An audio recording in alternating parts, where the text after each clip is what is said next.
Ano nga ba ang halaga ng kaalaman?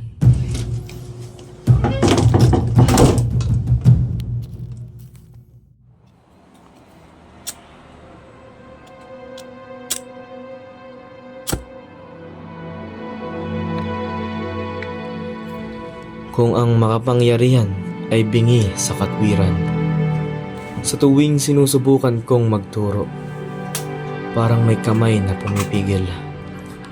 Sa bawat salitang nais kong bigsakin, may dila ng simbahan o pamahalang nagdidikta kung ano ang dapat at hindi dapat marinig.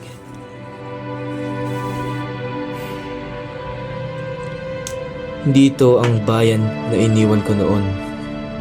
Noon, puno ako ng pangarap na ang edukasyon ay magiging susi sa pagbabago, na sa pamamagitan ng kaalaman, ang ating lahi ay babangon. Para ngayong narito na ako, para akong nangungusap sa pader. At si Maria Clara, siya rin ay nasa tanikala, kabilang sa mga pader na binuo ng mga praile. Hindi ba't tayo'y pareho? Parehong bihag ng sistemang hindi natin pinili, pero kailangang tanggapin.